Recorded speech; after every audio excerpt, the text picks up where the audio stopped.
Good morning बच्चों, प्यारे बच्चों। आज हम कवि गजानन माधव मुक्तिबोध द्वारा रचित सहर्ष स्वीकारा है नामक कविता का अध्ययन करेंगे, जिसमें सबसे पहले हम भाग 1 में गजानन माधव मुक्तिबोध कवि की जीवनी समझेंगे। आप सबने ध्यान से समझना है। देखें, गजानन माधव मुक्तिबोध का जो जन्म हुआ 13 नवंबर 1917 ईस्वी को श्योपुर, जो कि ग्वालियर में है, मध्य प्रदेश में हुआ। ग्वालियर मध्य प्रदेश के अंदर आता है। इनकी प्रमुख रचनाएं चांद का मुंह टेढ़ा है, भूरी भूरी खाक धूल, ये इनके 2 कविता संग्रह हैं।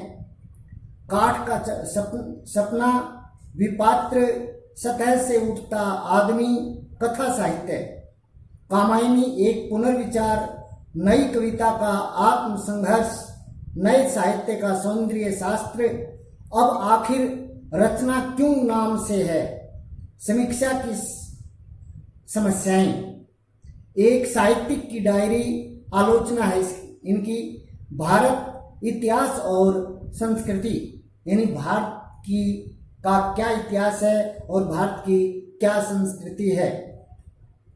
इनका जो निधन हुआ 11 सितंबर 1964 को नई दिल्ली में हुआ था।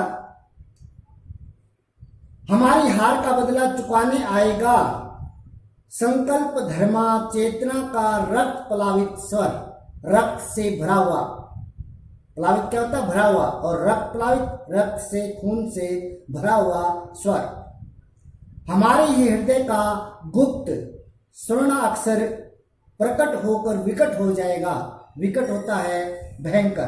क्या कहा? हमारी हार का बदला लेने या चुकाने आएगा संकल्प धर्मा। संकल्प ही है धर्म, जिसका वह संकल्प धर्मा कहलाता है।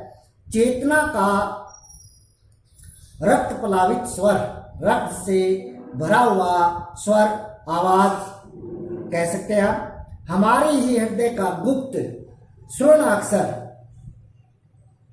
प्रकट होकर विकट हो जाएगा, भयंकर हो जाएगा। विकट क्या होता है? भयंकर।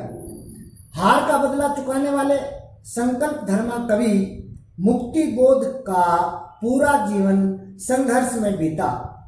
उन्होंने 20 वर्ष की छोटी उम्र में बड़नगर मिडिल स्कूल में मास्टरी की। तत्पश्चात सुजानपुर, उज्जैन, कोलकाता, इंदौर, मुंबई, बेंगलोर, बनारस, जबलपुर, राजनाथ गांव आदि स्थानों पर मास्टरी से पत्रकारिता तक का काम किया। मास्टरी भी की और पत्रकार के रूप में भी कार्य किया। कुछ समय तक पाठ्य पुस्तकें भी लिखी, जिस तरह से आपकी ये पाठ्य पुस्तक है आरोह, इस तरह से उन्होंने पाठ्य पुस्तकें भी लिखी। छायावाद और स्वच्छंदतावादी कविता के बाद जब नई कविता आई तो मुक्तिबोध उसके अगुआ कवियों में से एक थे, यानी अग्रणी थे, या ये कह सकते हैं कि नेता कवि थे, नायक कवि थे। मराठी संरचना से प्रभावित लंबे वाक्यों ने उनकी कविता को आम पाठक के लिए कठिन बनाया, यानी उनकी कविता एक आम पढ़ने वाले के समझ से बाहर थी, लेकिन उनमें भावनात्मक और विचारात्मक ऊर्जा अटूट थी। काफी भावनाएं उनकी कविता को पढ़ करके मनुष्य भावना से उनसे जुड़ जाता था और विचारात्मक थी। कविता को पढ़कर मनुष्य उस पर विचार करने के लिए बाध्य हो जाता था, मजबूर हो जाता था।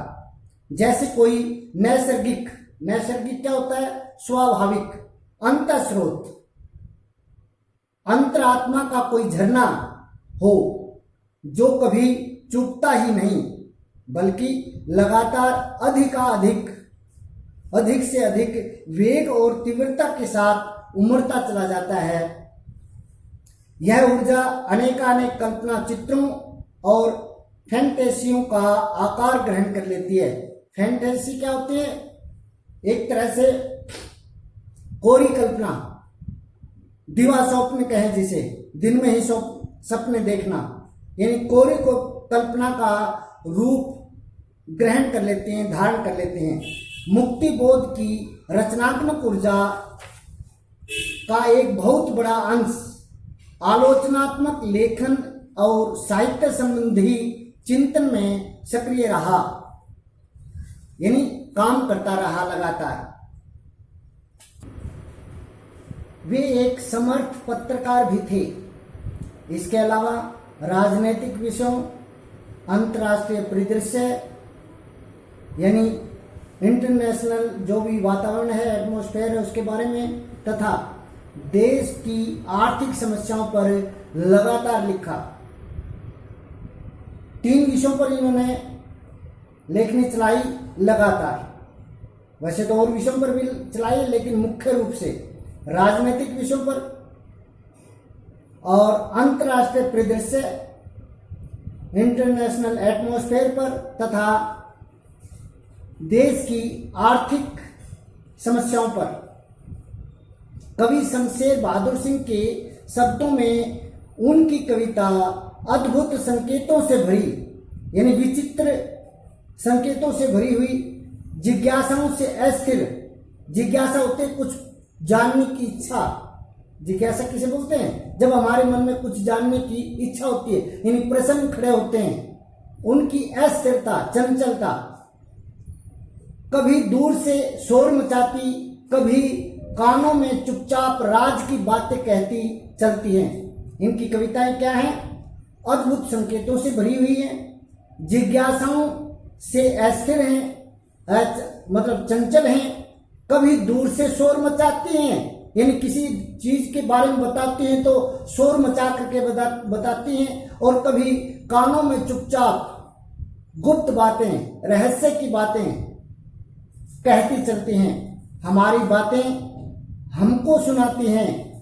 हम अपने को एकदम चकित होकर देखते हैं, हैरान होकर के देखते हैं और पहले से अधिक पहचानने लगते हैं। कहने का भाव क्या है?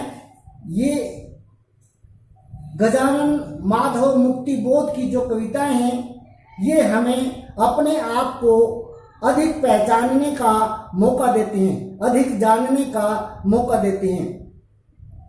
तो यह थी गजानन माधव मुक्ति बोध जी की जीवनी। आपको अच्छे से समझ में आ गई होगी। आपने दोबारा से फिर इसको एक बार पढ़ना है अच्छे से। धन्यवाद।